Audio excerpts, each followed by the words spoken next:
Trabajando la serie de la salud mental, ¿cierto? Hicimos un pequeño paréntesis con todo lo que fue atmósferas y el Día de Acción de Gracias, pero hoy vamos a dar el cierre de esta serie de salud mental.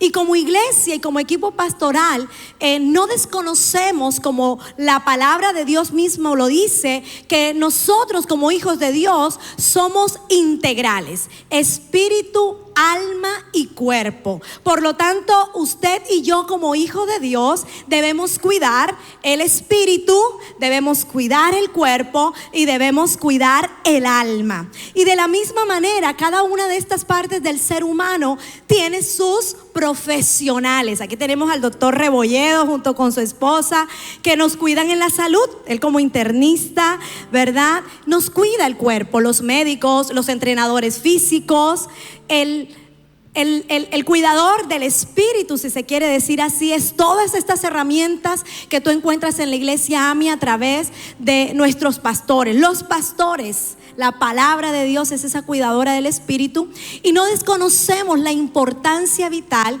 que tienen todos los profesionales en el área de la salud mental. Y para eso no estaré sola en esta primera parte del servicio, donde tendremos un panel y donde tendremos la predicación del mensaje también. Así que quiero que en esta mañana me acompañen profesionales en el área de la salud mental, y quiero llamar a la doctora Vianet Niebles, hija de esta casa, si la recibimos con un fuerte aplauso. Ella es psicóloga postulante a magíster en investigación del comportamiento, especialista en desarrollo social y líder del programa adulto mayor de la Secretaría de Gestión Social de nuestra alcaldía de Barranquilla. Así que Vianet, bienvenida, gracias por estar aquí. Quiero que venga con nosotros la doctora Claudia Reyes, psicóloga especialista en psicoterapia infanto-juvenil, magíster en sexualidad y relaciones contemporáneas y docente investigadora de la Universidad de la Costa, que acabó de ocupar el primer puesto en los últimos estudios y calificaciones que tienen este tipo de instituciones. Así que vamos a darle un aplauso. Ahí donde ustedes la ven bien jovencita, y cuando escuchen su voz la van a ver más jovencita, pero tiene un conocimiento y una gran experiencia en medio de su juventud. Y bueno, qué bueno tener a un pastor en el panel también, que no falte, pero hoy lo vamos a invitar como psicólogo al pastor Camilo Ahumada. Todos conocen a nuestro querido pastor, pero quienes no sabían, su profesión es psicólogo. Así que ese es el pastor que toda la semana nos está haciendo psicología ahí en esas oficinas todo el día. Bueno, qué bueno estar aquí, y tenemos rápido el tiempo para avanzar, así que vamos inmediatamente a las preguntas. La dinámica de este panel es que tú, mi amada iglesia, te puedas llevar herramientas muy prácticas para que las uses al interior de la familia. Muchas veces, en medio del afán, de la rutina, o a veces en medio de la economía, no utilizamos esta herramienta tan poderosa como son los profesionales en el área de la salud mental. Así que concéntrate, atento a cada respuesta, anótalo.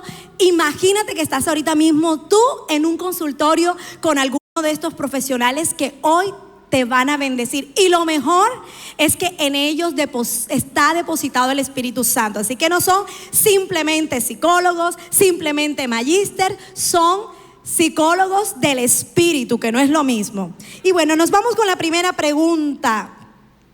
Doctora Claudia, si tenemos en este momento para ti, ¿cuáles son las causas que afectan la salud mental en las diferentes etapas de la vida? Tenemos, creo que, un ejercicio de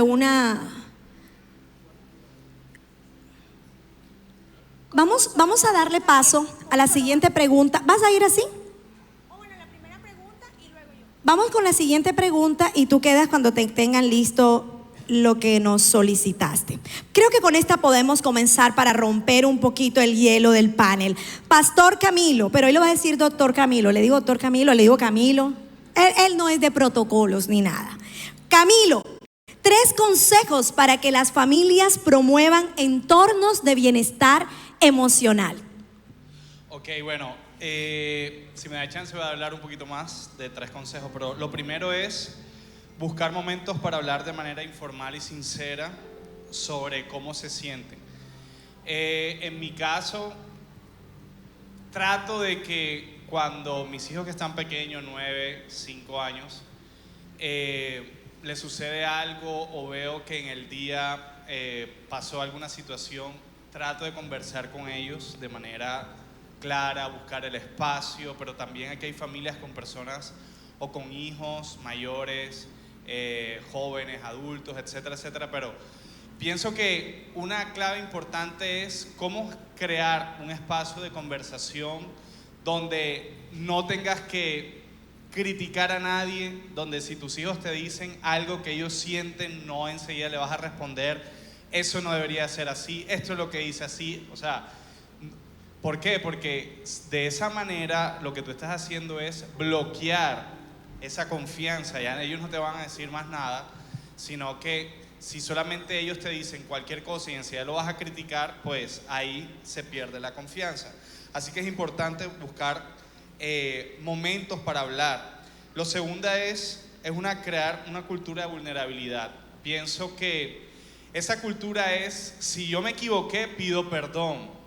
Y de esa manera tú vas a enseñar a tus hijos, a tu familia, a que aquí nadie es perfecto, aquí todos estamos en el proceso de aprender, aquí estamos en el proceso de ser maduros. Yo no soy aquí el superhéroe, yo no soy aquí el perfecto hijo de Dios, no, aquí somos vulnerables y nos equivocamos. Y si nos equivocamos, pues pedimos perdón y seguimos adelante. Es una cultura de misericordia. Si tú te caes, te levantas, y si yo me caigo, ayúdame a levantarme, no te estoy enjuiciando todo el tiempo. Y la tercera que tiene que ver con eso es cultura de cero juicio, porque hay veces que la gente de la casa, de la familia, se siente como bajo la lupa, bajo la crítica, se siente observada, se siente evaluada todo el tiempo. Entonces yo no puedo ser totalmente transparente dentro de mi casa, porque si lo soy, me critican. ¿Cómo podemos resolver ese problema? Pues vamos a crear una cultura cero juicio. Eso quiere decir que con la palabra de Dios, con la ayuda de Dios, vamos a ir levantando a las personas, pero no estoy diciendo, no me voy a colocar en el trono del juicio para enjuiciarte, para condenarte, sino una cultura de gracia dentro de la casa. Yo pienso que con esos 3 estaríamos suficientes. Muy bien, nos llevamos entonces estos 3 consejos de esa cultura en la familia. Doctora Vianet, cuando hablamos de la salud mental al interior de nuestras familias, es importante destacar la salud emocional de la vejez. Algunos enfrentan trastornos como depresión, demencia, trastornos del sueño, soledad, aislamiento, adaptación para quienes de pronto están comenzando la etapa de jubilación. Y sé que aquí en nuestra iglesia tenemos todo el espacio de años dorados, pero quizás hay familias que no disfrutan de este tipo de espacios. ¿Qué consejo integral pueden recibir hoy las familias para ayudar al bienestar emocional del adulto mayor? Bueno, son muchas las recomendaciones que hoy podríamos dar, pero por tema de tiempos no vamos a dar unas básicas puntuales. Y me he tomado el atrevimiento como de dividir la población mayor de 60 años en 2 cuando voy a responder esto. Y uno es el adulto mayor sano, me refiero a sano en salud mental, ¿verdad? Que tenemos en casa. ¿Qué recomendación tenemos que hacer? Vincularlo a todas las actividades familiares, no olvidarnos de él, no creer que porque nos vamos de paseo y esa persona de pronto en este momento está en una condición de discapacidad, está en una silla de ruedas, no pueda disfrutar también del paseo, compartir con él, jugar, parqués, monopolio, en fin, poder seguir fortaleciendo el vínculo afectivo con el adulto mayor de tal manera que él pueda seguir siendo una persona pues emocionalmente estable y que pueda seguir estando lleno de mucha autonomía, apoyarlo, que si se quiere bañar solo, déjelo, que si quiere ir a la tienda, déjelo. Obviamente hay cosas que son de riesgo, pero que nosotros tampoco podemos ser unos sobreprotectores de las personas mayores porque nos convertimos en maltratadores y eso afecta su salud mental.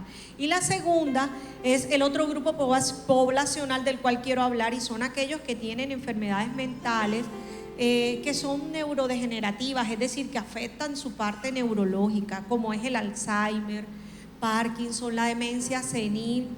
Y miren, estos adultos mayores generalmente tienen más de un diagnóstico psiquiátrico, no es solamente uno, siempre vienen acompañados de uno y dos. ¿Qué hay que hacer?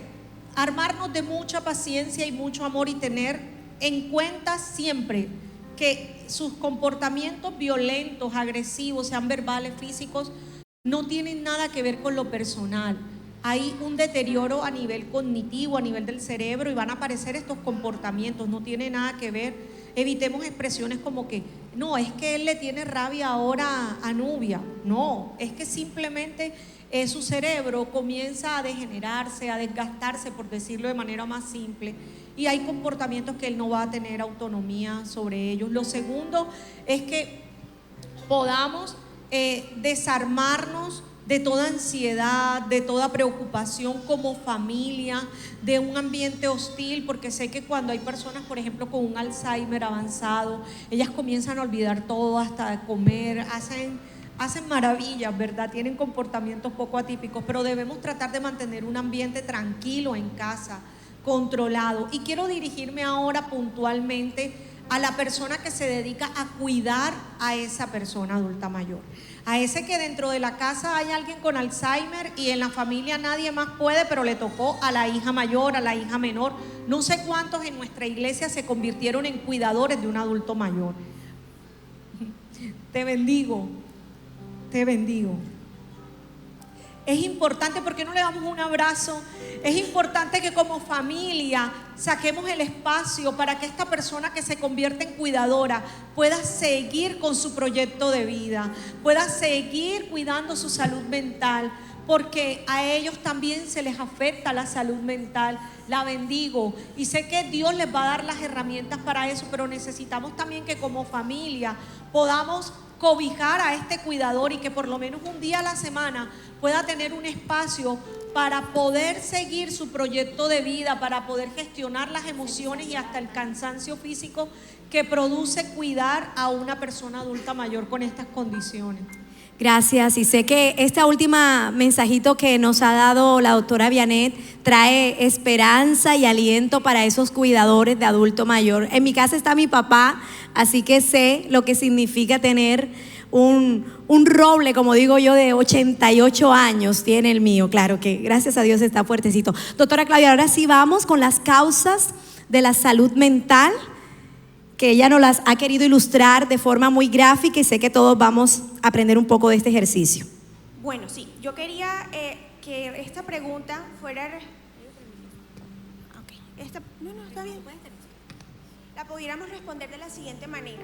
Digamos que la salud mental o la psiquis humana puede ser como un cilindro. Este cilindro es mediano. Pégate el micrófono. Este cilindro es mediano. Este cilindro de pronto es un poquito más parecido, pero ahí puede haber un tercer cilindro que es el más bajito. Estos cilindros van a representar lo que es la psiquis. Y entonces, ¿por qué hay unos cilindros que son más grandes que otros? Sencillo, porque hay personas que han recibido de sus factores protectores diferentes herramientas. Por ejemplo, personas que...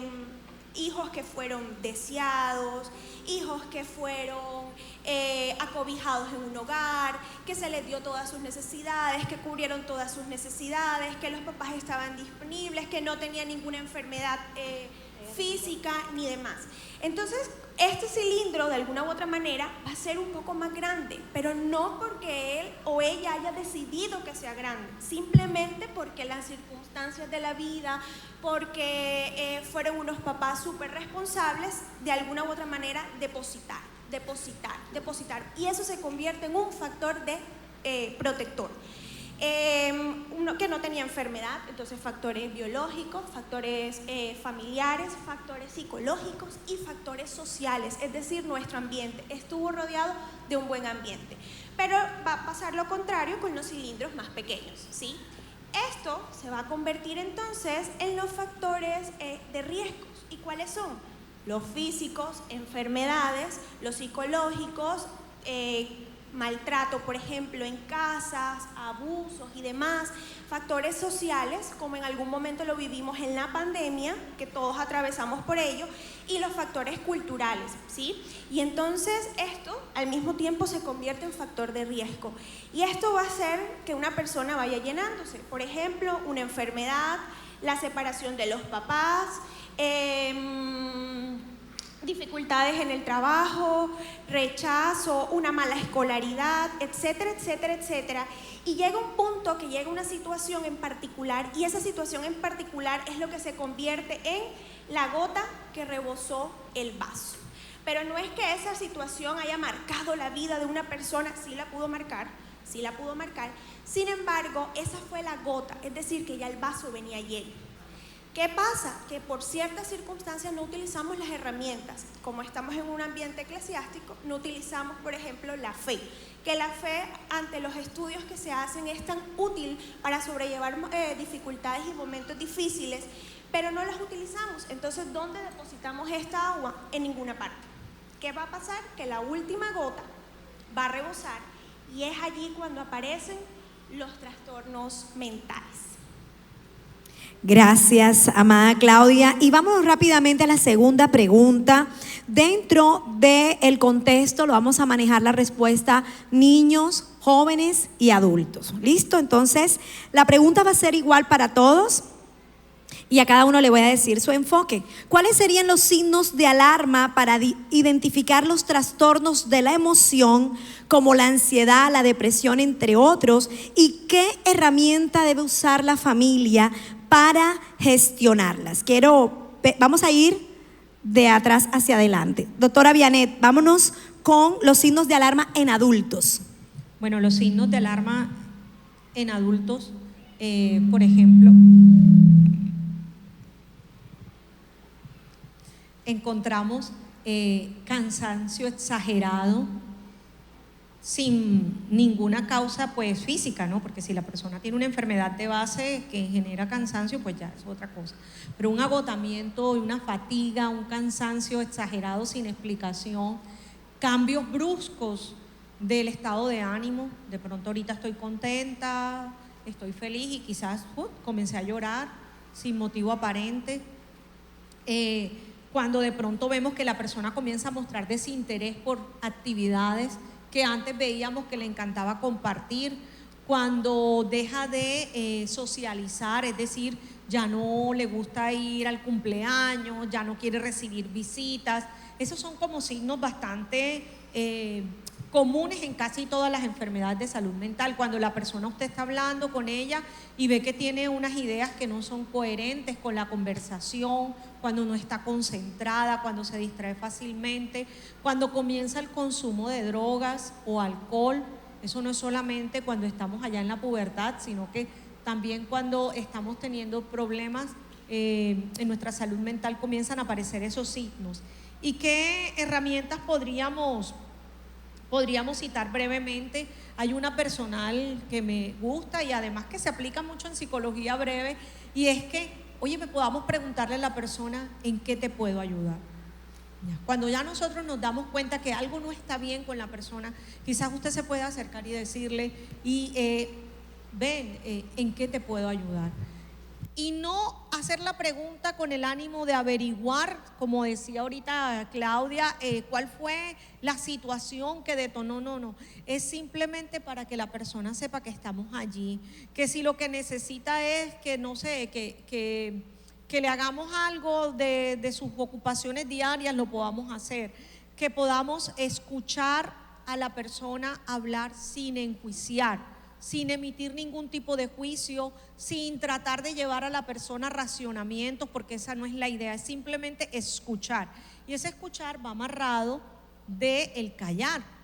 Muchas veces la persona cuando está iniciando dificultades a nivel de su salud mental no desea hablar, pero quiere permanecer callada, y nuestra tarea para acompañarla de manera inmediata, breve, puede ser simplemente estar allí y no incomodarnos nosotros. Esa es la medicina. Y por último, y creo que es la más importante, es que tú puedas decirle a la persona: mira, he conseguido una cita con un psicólogo, quiero que me acompañes, he conseguido una cita con un psiquiatra. Miren, nosotros todos, así como vamos al médico general y hay unas especialidades de eso, nosotros todos podemos ir al psicólogo, todos podemos ir al psiquiatra. Entonces esas son como las recomendaciones muy generales que tenemos que hacer. No tengamos miedo, actuemos y busquemos ayuda profesional. Importante buscar ayuda. Pastor Camilo, en el área de los jóvenes, ¿cuáles serían esos signos de alarma para identificar trastornos en ellos? Bueno, ¿Y qué pienso consejos? que Para la- padres y los mismos jóvenes que te están escuchando Sí, acá. la psicóloga habló muy claramente de los signos, y creo que puede ser de manera general cambio brusco de la personalidad. Por ejemplo, si tú ves que tu joven, tu hijo, de pronto hace esos cambios de que hoy en la mañana está feliz y en la noche está extremadamente irascible, o que no logras comprenderlo, cómo es que hace esos cambios tan fuertes. También alteraciones del sueño, el tema de que si duerme mucho, mucho más allá de lo que normalmente tú lo ves, o igual no está durmiendo nada. La alimentación también es importante, porque en ocasiones los jóvenes se refugian no solamente en drogas, sino también en el tema de la alimentación. Tú notas como un joven que de pronto estaba un peso normal, saludable, ahora está en sobrepeso o en obesidad, o también todo lo contrario, anorexia, bulimia. Todos esos cambios que tú notas a través de una relación sana con esa persona, pueden ver esas señales que hay algo detrás. Y yo recuerdo cuando era pastor de jóvenes, junto con Nati, nosotros atendíamos muchos casos de depresión, muchos casos de ansiedad, ataques de pánico, etcétera, etcétera. Y una de las cosas que yo aconsejo es: ténganle mucha paciencia, porque nosotros queremos ver cambios rápidos cuando una persona está atravesando por esta situación, o tendemos a no darle importancia. No, eso se le pasará ahorita, o eso no es nada, o madura, etcétera, etcétera. Pero la persona que lo está viviendo es otra cosa. Cuando yo pasé por ataques de pánico durante 6 meses, yo me sentía incomprendido. Y es por eso que bueno es que tú busques ayuda psicológica, espiritual, todas las ayudas posibles, menos sabemos que las cosas que Dios no aprueba, pero todas las ayudas que Dios te pueda brindar, familiar, psicológica, cristiana, pastoreo, liberación, haz todo lo necesario. Y la buena noticia es que Dios va a usar esa situación que hoy causa malestar como una bandera de victoria más adelante, porque Dios te usa en esos. Por ejemplo, cuando a mí Dios me sanó del ataque de pánico, ustedes no saben cuánta gente se ha acercado a mí para decirme: yo estoy atravesando por ataques de pánico, dime tú qué hiciste, cómo lo superaste. Y yo les enseño: de esta manera lo superé, a través de los cambios de pensamiento, a través de esto, aquello, lo otro. Y de esa manera Dios te va a usar. Si tú estás viendo un joven, o si tú eres joven y estás atravesando problemas emocionales, trastornos, etcétera, yo te tengo buenas noticias. Dios te va a sanar y luego te va a usar para sanar a otras personas que están atravesando por esa situación. Amén. Amén. Alguien se quedó con ganas de aplaudir, entonces apláudale. Creemos que en cada situación emocional que has vivido, Dios te va a convertir en un instrumento de Dios. Claudia, vámonos entonces con los niños. Bueno, con los niños tenemos que iniciar desde la etapa de bebés. Hay niños, hay bebés de 0 a 3 años que pueden tener depresión, sí. ¿Cuáles pueden ser las causas? Depresión de la madre, perinatal, y depresión posparto. Aquí es importante aclarar que las depresiones posparto no se originan en el momento en que la mujer da a luz, se originan desde que está en el embarazo. Lo que pasa es que lastimosamente las encubrimos con las hormonas, está hormonal. Es que está embarazada, entonces juega un montón de hormonas y no es así. Realmente la depresión se camufla muy bien y por supuesto todo eso va a afectar la vida psíquica, en este caso de este menor. Entonces los bebés pueden tener depresión. ¿Eso cómo se puede identificar? Claro, eso lo identifica un profesional en salud porque de hecho los bebés tienen mucha energía, los bebés tienen sus momentos, sus días buenos, sus días así como tú dices, ay Dios mío, ¿en qué me metí? Pero los bebés pueden manifestarlo, ¿cómo? A través de su desarrollo. Uno sabe que cuando están en los bebés en procesos de crecimiento y desarrollo, el pediatra te va diciendo, esto está bien, esto no está bien, esto, y así tú te puedes ir dando cuenta qué sucede. Y si hay una madre depresiva, hay un bebé depresivo. Eso es como una regla. Entonces es importante porque la intervención no la va a hacer el bebé no va a ir al psicólogo, no, va a ir la mamá, tiene que ir la mamá para poder resolver. Lo mismo ocurre en las siguientes etapas. ¿Por qué? Porque los niños dependen 100% de los padres. Los niños son seres que están siendo moldeados, que están siendo constituidos por esos padres. ¿De quién depende 100% su salud mental? De los padres. Entonces, cuando llegamos a la etapa de los 3 a los 5 años, es una etapa donde ellos están ingresando al colegio, a los jardines y demás. En esta etapa también depende mucho la salud mental de los padres, específicamente la de la madre.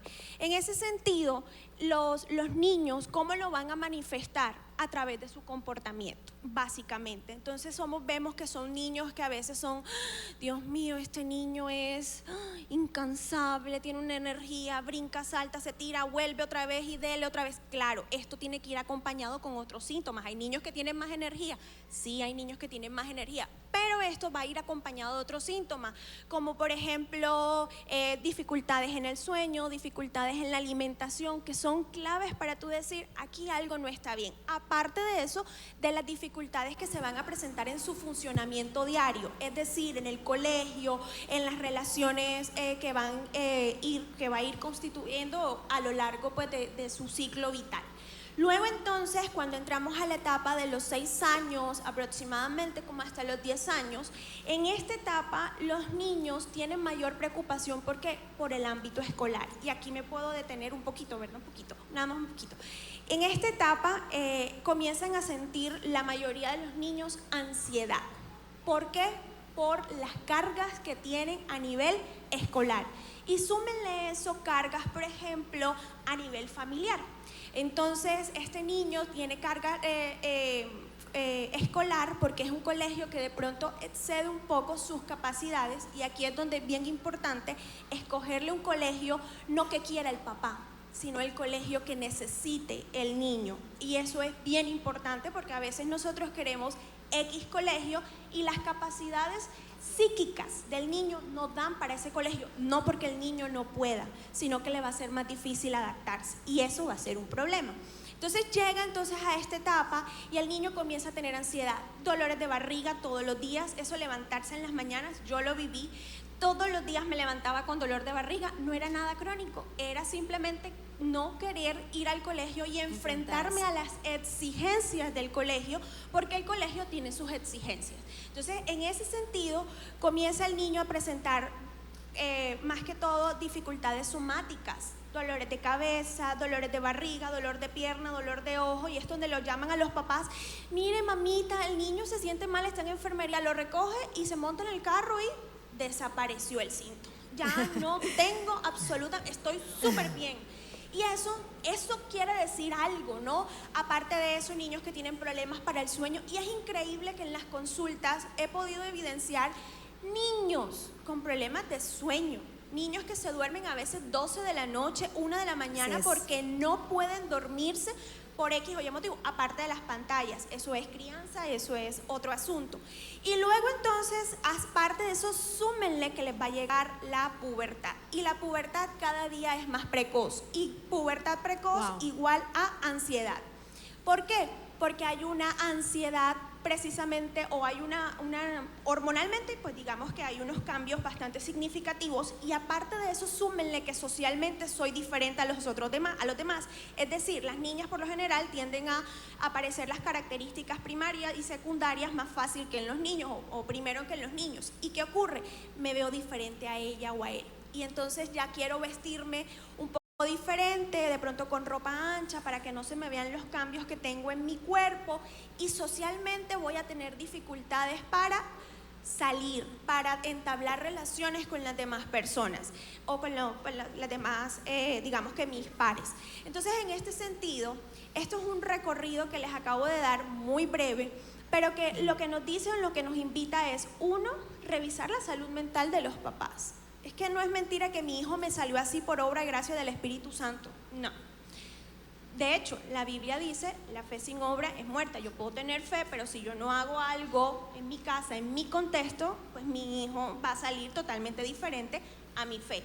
La responsabilidad de los hijos psíquicamente es 100% de los padres. ¿Que hay una impronta? Sí, claro. Hay unos, digamos que unos elementos genéticos y demás, pero que esos elementos no son los que van a determinar. La genética es una cosa, pero quien activa todo lo demás es el ambiente. Bueno, la doctora Claudia me acaba de dejar 2 minutos para los mitos que vamos a trabajar, así que sé que este tipo de temas de padres e hijos es realmente extenso. Sé que no le tocó fácil este bloque para querer ella dar lo mejor, y seguramente sería un panel completo, pero creo que podemos concluir desde esa manera. La salud de los padres es directamente proporcional a la salud mental de nuestros hijos. La salud mental de padres, salud mental de niños. Así que vamos rápido a los mitos, y les quiero pedir que se me porten muy juiciosos con el tiempo, porque el pastor Juan ya me está pidiendo el tiempo. Entonces, vamos a echarle la culpa a él, no a la agenda. Ok. Entonces, vámonos con los mitos rápido, doctora Vianney. Con respecto a la depresión y a la ansiedad, yo te los voy a leer rápidamente, y tú vas a intentar en una frase profunda, contundente, resumir o resolver estos mitos, a ver si son verdad o mito. Okay. Entonces, evitaré lo que me causa ansiedad y así se desaparecerá. ¿Te los leo todos? No. ¿Los quieres resolver inmediatamente? Eso es falso. Falso. Falso. Una cosa es la ansiedad, que es una respuesta natural ante cualquier miedo. Yo ahorita tenía ansiedad porque como tengo las piernas un poco corticas, cuando vi que eran estas sillas, le dije a Claudia, tengo miedo de subirme a la silla, ¿verdad? Eso produce ansiedad y eso es normal. Y otra cosa es un trastorno es una enfermedad. Bien. Vale, la ansiedad es normal. El trastorno de ansiedad es menos grave que la depresión y otros trastornos mentales. Falso. Todas las enfermedades mentales son iguales de necesarias para requerir intervención. Esta me gustó mucho. Los hombres no sufren de depresión. Totalmente falso. Y les cuento que en nuestra ciudad es mayor el número de hombres con depresión que las mujeres. Wow. Vale la pena profundizar eso después. Sí. Hoy nos pueden regañar por el tiempo. La depresión es para toda la vida. Falso. La depresión, y creo que viene el de que si se cura o no, que también va muy unido a eso. La depresión no es para toda la vida, la depresión tiene cura después que se reciba su tratamiento. Otro mito, ¿se puede fingir la depresión? Totalmente falso, y aquí sí me voy a tomar un poquito el tiempo porque es de los mitos que más hay que combatir. Y miren, es que nosotros en nuestro léxico hemos normalizado muchas cosas. Así como de pronto en la infancia acostumbramos a decir a un hijo que está desarrollándose normal simplemente porque brinca y salta, ay, es que me salió hiperactivo, y tú simplemente te lo diagnosticaste. Así está pasando con la depresión y con los trastornos de ansiedad. Podemos estar ansiosos porque me voy a subir a una silla y sé que soy un poco traste, y entonces decir, ay no, estoy teniendo un ataque de pánico, es que yo soy ansiosa, es que yo tengo... No, es una ansiedad normal, típica de una situación de riesgo, ¿verdad? Entonces tenemos que quitar de nuestro léxico decir, ay, es que hoy estoy depre. No, es que es normal, no podemos confundir la depresión con la tristeza, que es una emoción. Es más, es que si no nos colocamos tristes ante situaciones que deberían causar tristeza, estaríamos siendo, ya tendríamos otra patología que, bueno, que por tiempo no se puede acá. Pero ese mito, tenemos que de verdad ser unos psicoeducadores en ese tema porque no podemos seguir diciendo estoy deprimida y es que estoy depre, vamos a comer helado porque estoy... No. Si tú no has ido al médico y no te han diagnosticado depresión o un trastorno de ansiedad, créeme que eso no lo tienes. Pastor Camilo, me salto el libreto un momentico para ti que manejas jóvenes y redes muy bien. De acuerdo a este mito que dice se puede fingir la depresión, se ha vuelto tendencia que alguien se tome una selfie, una foto o simplemente publique un momento X y dice algo en el caption, así se ve la depresión, dando a entender de que en ese momento la persona estaba posando muy feliz, posando en un ambiente aparentemente de alegría. ¿Qué piensas tú de eso? Bueno, pienso que de una manera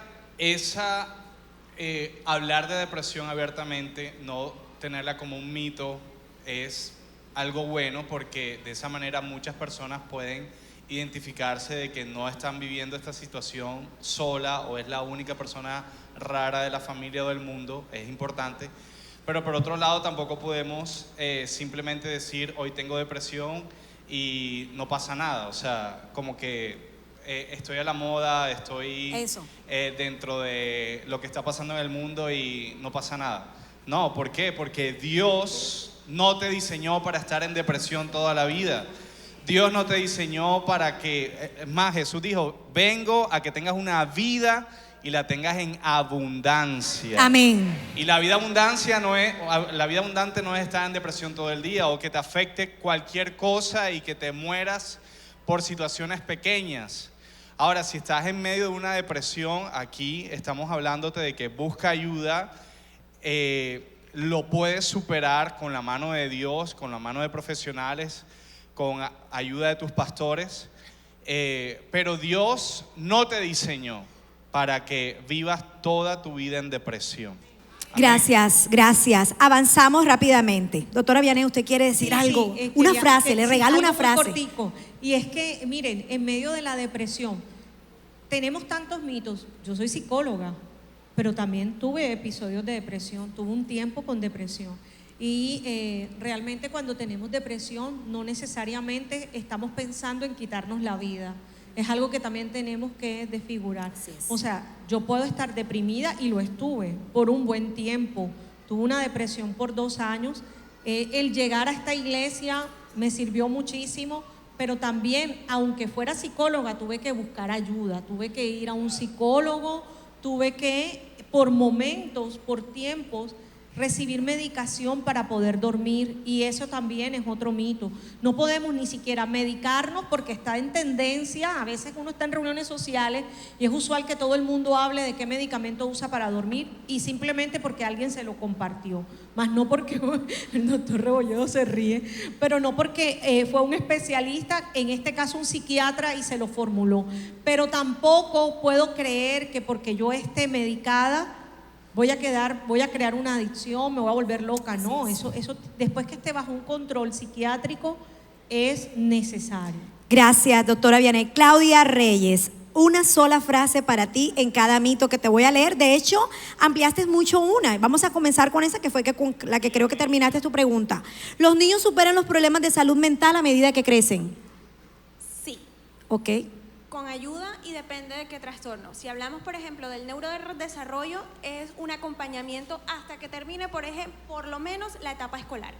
Muy bien, se está portando bien. El TDAH es el resultado de una crianza inapropiada. Falso, es un trastorno del neurodesarrollo donde hay unas influencias también mentales. Y cuando hablo de mentales tiene que ver también con lo cognitivo, ¿no? Pero no es solamente como en la crianza. Acuérdense que es multifactorial. Una que nos decimos mucho en las redes y hasta para animarnos entre mamás: si yo puedo, tú puedes. Muy falso. De hecho, valoro mucho el contenido que hacen en redes sociales, pero también es perjudicial. ¿Y por qué lo digo? Porque he escuchado muchos casos en donde tengo déficit de atención con hiperactividad. ¿Por qué? Porque hice el test en TikTok y en TikTok apareció que yo tenía TDAH. Falso. Y para los papás, solamente así rápidamente, para los papás es necesario que estos trastornos se diagnostiquen por un profesional que se llama neuropsicólogo, para que ese profesional les ayude a ir al colegio y poder hacer cambio curricular y así poder adaptarlo al contexto escolar. Muy bien, un aplauso a mis panelistas. Pastor Camilo, como pastor y como psicólogo, tú eres el que nos puedes ayudar con estos mitos. Los cristianos no deberían ir al psicólogo o al psiquiatra. Amén, no, mentira. No, sí pueden ir, claro, pueden ir. Yo cobro como 300 la hora, así que... No, mentira. Es un mito porque a veces satanizamos al psicólogo o al psiquiatra. Yo me he sentido muchas veces mal en otras iglesias, no aquí, gracias a Dios, cuando hablan mal de los psicólogos desde el púlpito o de los psiquiatras. Y desde mi punto de vista, es como una manera muy cerrada de ver las cosas, de ver la vida también, porque Dios nos creó seres tripartito, alma, cuerpo y espíritu. Es más, Pablo le recomienda a Timoteo que tome vino para su problema del estómago. Y bueno, de Pablo podríamos decir: Timoteo, ayuna y ora para que Dios te sane el estómago. Pero él dijo: no, toma este medicamento para que puedas ayudarte. Y de esa manera, así como tú no te sientes mal tomándote el Advil o la pastilla para el dolor de cabeza, tampoco deberías sentirte culpable si tú deseas profundizar un poco más y tener mayores herramientas psicológicas, psiquiátricas para esos asuntos que de pronto tú no sabes cómo resolver. Ahora, un consejo que yo sí les doy es: en lo posible, si hay la posibilidad de que esos hombres o mujeres sean de influencia de Dios, o sea, Totalmente. que tengan por lo menos algún aspecto cristiano en su vida, para que no salgan cosas que no están dentro de tu filosofía de vida. Muy bien, y nos vamos con este último y cerramos el panel. Si visito al psicólogo, ¿es un fracaso espiritual? Mucha gente se siente así, pero no debería serla así. Es más, yo conozco personas que van a psicólogo o psiquiatra de manera clandestina para que no se sientan juzgados por los líderes espirituales. Pero eso debería acabarse. Así es. Bueno, vamos a darle un aplauso al Señor. Gracias, Pastor Camilo, amada Claudia, amada Vianet. Y como bien lo decía el Pastor Camilo en uno de sus últimos consejos, busquemos profesionales llenos del poder de Dios en la medida que podamos. Damos gracias a Dios por todas las herramientas de salud mental, pero nuestro mejor psicólogo por excelencia siempre será nuestro amado Jesucristo y el Espíritu Santo que está en medio de nosotros. Así que para dar espacio a tener un momento de intimidad con nuestro psicólogo favorito, el Espíritu Santo, quiero pedirle a mi esposo que siga por acá y que pueda cerrar este espacio. Bueno, vamos a orar por los nuevos y nos vamos. Aleluya. No, vamos a ir cerrando este espacio. ¿Cuántos han aprovechado algo, han aprendido algo? Se quedan con algo, se van con una tarea. Eso es lo importante de estos espacios, decir: wow, eso que dijeron no lo tenía tan claro, pero qué chévere que podemos recibir un mensaje integral y poder aplicar muchas de las cosas tan importantes que acá nos mencionaron. Pero yo quiero, para concluir este tiempo, poder enfatizar en la importancia de la familia cuando hay alguien en crisis dentro del hogar. Y quiero referirme en este pasaje utilizando la historia de Noemí y de Ruth, una historia muy conocida, ¿cierto? Igual vamos a tocar algunos puntos, porque Noemí se casó con un hombre, dice la Biblia ahí en el libro de Ruth 1:1, un hombre llamado Elimelec, de Belén de Judá. Había hambre en aquella casa, había hambre en aquella ciudad, en el territorio había hambre, y ellos deciden irse a la tierra de Moab. Dice que se fueron allí con sus 2 hijos, Maglón y Quilión, y estando en Moab murió Elimelec. Es decir, Noemí queda viuda, queda con sus 2 hijos. Sus 2 hijos se casaron con 2 mujeres moabitas, Orfa y Ruth. Pero dice que pasaron 10 años y ambos hijos murieron. Así que Noemí quedó sola, sin esposo y sin hijos. Y aquí empieza la crisis de Noemí. No sé si tú has pasado por crisis en tu vida, no sé si en tu casa haya alguien que haya pasado por crisis.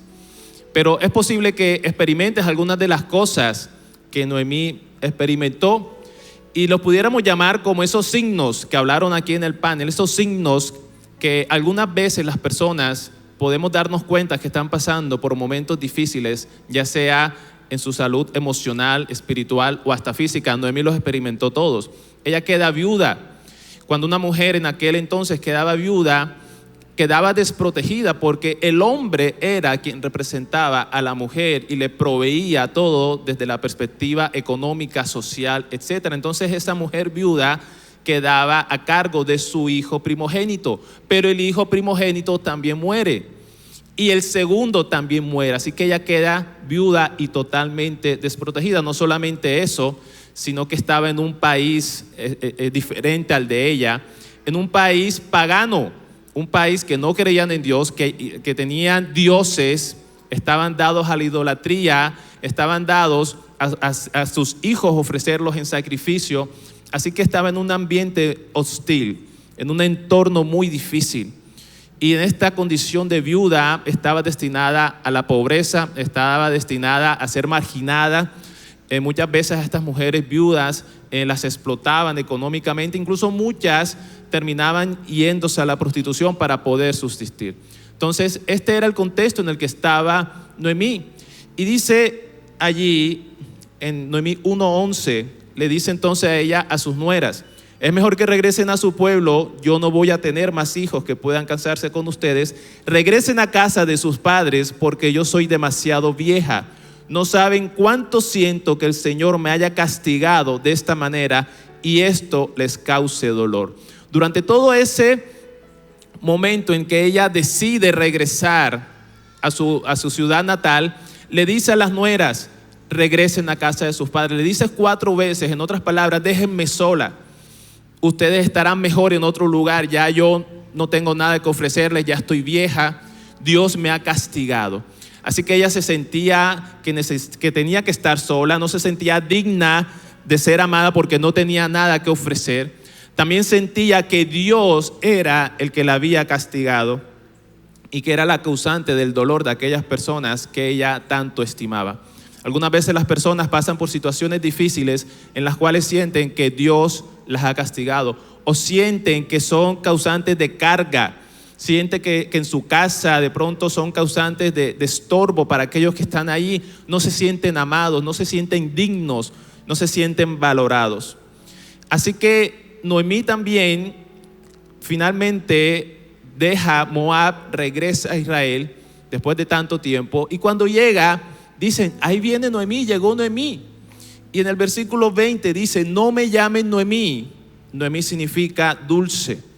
Ella dice: llámenme Mara, que significa amarga, porque el Todopoderoso me ha dado gran amargura. Salí de aquí llena y el Señor me ha devuelto vacía. ¿Por qué habría de llamarme Noemí cuando el Señor me ha vuelto la espalda y me ha enviado tal calamidad? Así que si hacemos un resumen del estado físico, mental y espiritual de Noemí, encontramos a una Noemí que había experimentado pérdida, que estaba en pobreza, que estaba desprotegida en un entorno hostil, en un ambiente difícil, que se sentía sola, que no se sentía digna, que no se sentía amada, que se sentía sin valor, que estaba también sintiéndose una carga para los demás, que sentía que Dios la había no solamente castigado, sino abandonado, que se sentía ser el causante del dolor de las otras personas que la acompañaban, que estaba amargada, que se sentía vacía, que no tenía propósito. Todo eso era lo que Noemí estaba experimentando. No había con ella nadie en casa, solamente sus 2 nueras, Orfa y Ruth. Y muchas veces nosotros, cuando tenemos personas con dificultades emocionales en casa, podemos tener la actitud de Orfa o podemos tener la actitud de Ruth. Yo quiero que hoy tú puedas reflexionar acerca de eso, porque el apoyo de la familia es importante. El apoyo de la familia es fundamental.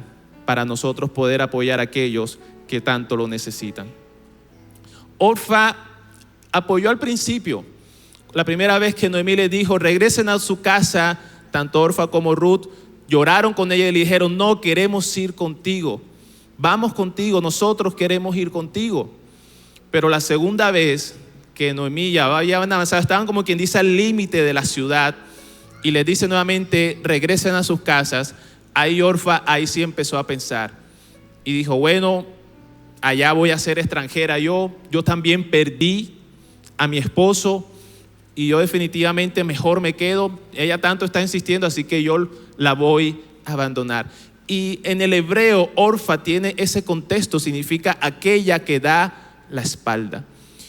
Y evidentemente todas las personas tienen dificultades. Si en casa hay alguien con dificultades emocionales, con una salud mental que está comprometida, con tristeza, con ansiedad, con depresión, es posible que esa persona esté pasando esa dificultad y es posible que tú también tengas tus propias dificultades. Tal vez no tan fuertes como esas, pero tú dices, yo tengo mis propios problemas, ¿por qué tengo que ayudarla a ella si yo también tengo que ocuparme de lo mío? Y eso fue lo que Orfa hizo. Ella se preocupó más por su bienestar y no estuvo dispuesta a renunciar a tantas cosas que iba a renunciar simplemente por acompañar a Noemí. Y muchas veces en las familias hay personas que al principio apoyan, al principio dicen sí, yo estoy contigo, al principio de pronto lloran contigo, al principio te apoyan, al principio te dan una palabra, pero como aprendíamos aquí en el panel, a veces los procesos son un poco más largos, a veces los procesos son un poco más profundos y tú necesitas un acompañamiento de ese familiar, no solamente por poco tiempo. Hablaron ahorita de paciencia y a veces no todas las personas tienen esa paciencia, esa capacidad de acompañarte por largo tiempo. Y entonces Orfa decidió dar la espalda. Pero encontramos una Ruth que le dijo a Noemí, no me pidas que te deje y me aparte de ti. A donde quiera que tú vayas, yo iré y viviré donde tú vivas. Tu pueblo será mi pueblo y tu Dios será mi Dios. Quiero morir donde tú mueras y ser sepultada allí, y que Dios me castigue si no cumplo mi promesa. Nada nos separará, ni siquiera la muerte. Ruth también había perdido a su esposo, iba a ser extranjera en la tierra de Noemí, estaba destinada como viuda también tal vez a vivir en pobreza, iba a dejar su religión, iba a dejar a su mamá. Fíjate que Noemí le dice, váyanse a la casa de su madre. O sea, la mamá de Ruth todavía estaba con vida. Imagínate tú diciéndole a tu mamá, mira mamá, te voy a abandonar y me voy con mi suegra. Imagínate tú eso. ¿Qué le hubiese dicho una mamá a Ruth? Tú estás loca, te vas a ir con esta, vas a ser extranjera allá, aquí lo tienes todo, aquí te puedes casar con otro de aquí de la nación. Pero Noemí como que fue una buena suegra, tanto que Ruth estuvo dispuesta a dejar a su propia mamá para irse con ella, arriesgando su futuro, pero con fe, porque ella dijo, yo he conocido un Dios diferente y yo sé que me voy con ella, no la voy a dejar, no la voy a abandonar, pero algo hará Dios, algo hará Dios. Y quiero regalarte rápidamente 4 punticos que una persona en casa pueda ayudar a aquel que está en dificultad. Y el primero de ellos es que te ayuda a generar una nueva perspectiva de las cosas. ¿Sabes por qué? En la historia ambas regresan a Israel, o bueno, regresa Noemí, Ruth llega y Ruth va a recoger espigas en un campo. El dueño era Boaz y Boaz la trata muy bien y le dice a sus empleados que la dejen recoger aún más de lo que ella podía. Y cuando ella regresa a casa, le dice a Noemí todo lo que había pasado. Versículo Ruth 2:19 dice, ¿cómo pudiste sacar tanto?, exclamó Noemí. ¿Dónde has estado espigando hoy? Gracias a Dios por la persona que ha sido bondadosa contigo. Que Dios lo bendiga. Dios ha seguido mostrándonos su misericordia, exclamó Noemí muy emocionada. Ese hombre es uno de nuestros parientes más cercanos y él puede ayudarnos. Fíjate cómo salió Noemí de Moab. Y fíjate cómo tiene ahora una nueva perspectiva. Aquí vemos una Noemí totalmente diferente. Aquí vemos una Noemí que ya está viendo esperanza, ya está viendo que alguien las puede ayudar, ya está hablando de que Dios ha sido misericordioso cuando antes hablaba de que Dios la había abandonado. Ya vemos aquí a una Noemí que dice que Dios bendiga a este hombre. Dios ha sido bueno. ¿Dónde has estado hoy? ¿Qué ha hecho Dios contigo? Hay una nueva perspectiva en la vida de Noemí porque Ruth estuvo con ella ahí acompañándola y a través de su actitud, de su compañía y de todo eso que ella estuvo ahí con ella, puede darle a Noemí una nueva perspectiva donde antes no había esperanza. Ahora está diciendo: hay un Dios que puede ayudarnos, hay un Dios bueno, hay un Dios misericordioso, hay un Dios que pensaba que me había abandonado, pero realmente no me ha abandonado. Así que cuando haya una persona en casa con dificultades y con crisis, tú vas a ser instrumento en manos de Dios para que pueda esa persona ver una nueva perspectiva. A veces las personas, cuando están en una situación difícil emocionalmente, no ven a más de 3 metros, no ven más allá de un cuarto oscuro, no ven esperanza, no ven futuro. Pero tú le puedes hablar de parte de Dios, tú puedes estar allí con ellas para generar esa nueva perspectiva. Lo otro que Ruth ayudó es a generar un nuevo propósito. Y en el capítulo 3, verso 1, dice: un día Noemí habló con Ruth, su nuera, y le dijo: hija mía, me siento obligada a buscarte esposo. Quiero que tengas tu propio hogar y que vivas feliz. Así que con todo este acompañamiento de Ruth a Noemí, ya entonces Noemí se sentía útil. Aquella que decía antes que no tenía nada que ofrecer, ahora está diciendo: yo soy la que te voy a ayudar a que consigas un esposo. Yo soy la que te voy a ayudar a que seas feliz. Yo soy la que te voy a ayudar a que tú puedas tener tu propio hogar. Hubo no solamente un cambio de perspectiva, sino que también se empezó a generar un nuevo propósito, una nueva motivación para vivir. Aquellas personas que a veces están pensando: no tengo ningún motivo para vivir, pero tú estás allí acompañándoles, tú puedes mostrarles también: sí tienes motivos para vivir, sí tienes motivos para buscar el propósito de Dios en tu vida. Has sido creada con un propósito especial y el Señor lo va a cumplir contigo. Y eso lo ayudó Noemí con todo ese acompañamiento. Otro de lo que hablaron aquí en el panel: la familia te va a ayudar a enfrentar el proceso con paciencia, pero con una perspectiva de victoria. Y en Ruth 3:18 dice: Noemí le dijo a Ruth: ahora solo tenemos que esperar con paciencia. Estoy segura que Booz no va a descansar hasta que este asunto se resuelva. En la historia, Noemí guía a Ruth para que pueda encontrar en Booz esa protección, esa redención y ese nuevo futuro. Y aquí le está diciendo: ¿sabes qué, Ruth? Vamos a esperar con paciencia. Dios nos va a ayudar. A través de vos, Él nos va a ayudar. Vamos a esperar con paciencia, pero dice: este asunto se va a resolver. Así que la familia te va a ayudar a esperar en paciencia. Son procesos a veces largos. Son procesos a veces donde avanzas un paso y retrocedes 2. Donde avanzas 3 pasos, retrocedes 1. Y a veces tú piensas que ya se va a solucionar todo y echas un poquito para atrás. A veces piensas que ese matrimonio ya se está solucionando y de repente viene una crisis. A veces piensas que ese hijo ya salió de las drogas y de repente viene otra vez y está en las drogas. A veces piensas que ese adulto mayor ya se está comportando bien, ya no tiene demencia y de repente sale con y ahora está diciendo una nueva locura. Es con paciencia. Dios lo va a hacer. Tú vas a estar allí para apoyar, porque hay victoria en el nombre de Jesús. Gloria a Dios. Y el último punto, Ruth 4:14. Cuando nació el niño, evidentemente Ruth se casa con Booz, nace el niño. Las mujeres de Belén le decían a Noemí: bendito sea Dios que hoy te ha dado un nieto para que cuide de ti. Dios quiera que cuando el niño crezca llegue a ser muy famoso en todo Israel.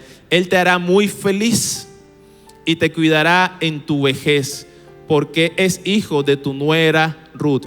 Presta atención a esto. Ella vale más que 7 hijos.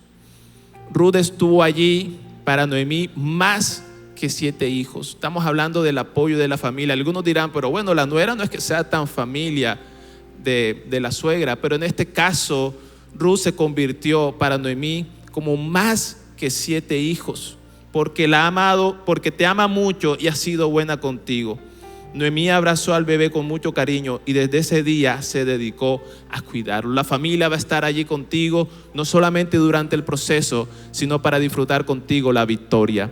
Dios va a estar, tu familia va a estar ahí contigo para ver la recompensa. Tu familia va a estar ahí contigo para ver cómo Dios se va a glorificar, y todo lo demás quedará como parte de una historia, de un pasado, a veces doloroso, a veces de sufrimiento, a veces con heridas, pero todo eso para llevarte a madurez, para llevarte a crecimiento y para llevarte a un futuro glorioso.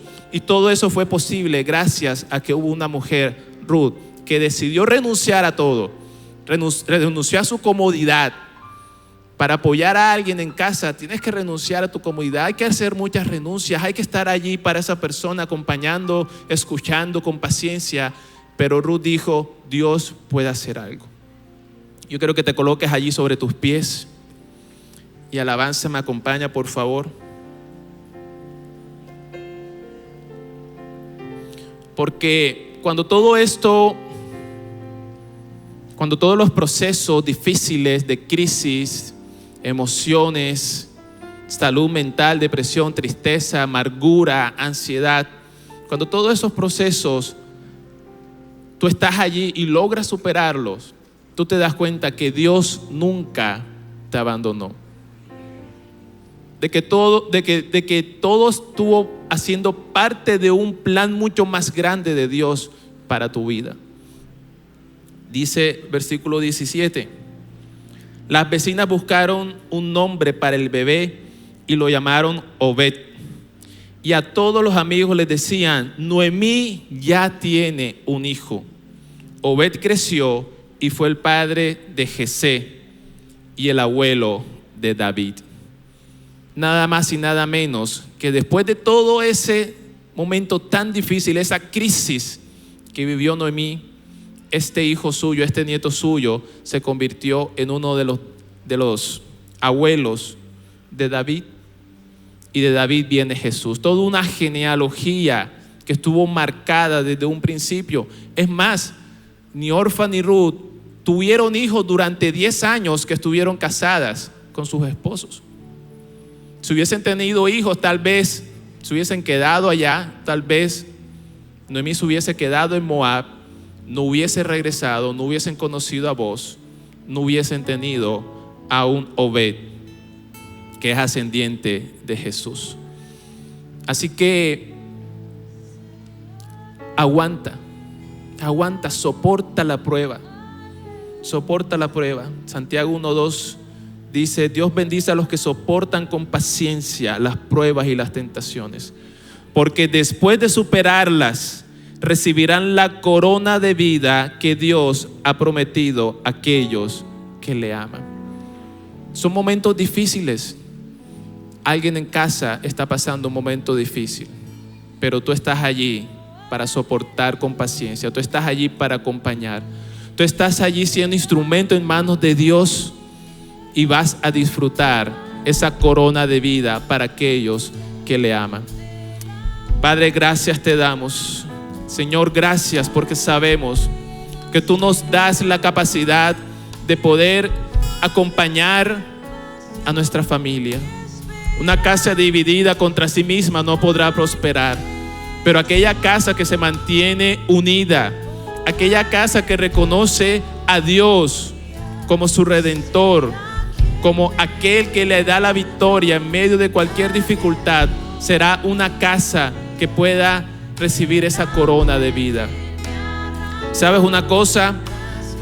Tal vez no tienes una familia que esté contigo, o tal vez tienes una familia que no actuó de la mejor manera, tal vez te abandonó en el camino, pero tienes una familia de la fe. Tienes tu familia de sangre que esperemos esté ahí contigo, y si no, hay una familia de la fe que te va a apoyar. Si estás aquí con tu esposo, con tu esposa, con tus hijos, tómalos de las manos, abrázalos allí. Si no viniste con alguien, busca a alguien que esté solo y también allí tómalo de la mano, abrázalo, porque hay sanidad en la casa. Hay sanidad en la casa. Hay sanidad en la casa. Hay sanidad cuando puedes recibir el amor de Dios a través de tu familia. Padre, gracias.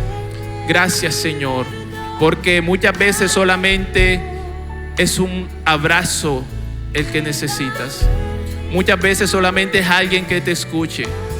Muchas veces es alguien que te tenga paciencia en los momentos de llanto o de tristeza.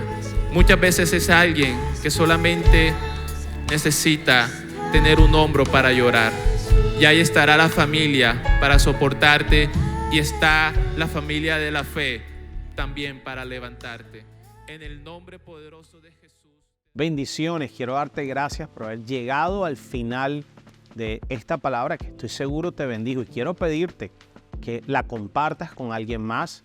Segundo, que te inscribas en el botón de suscripción si no te has inscrito a nuestro canal de YouTube.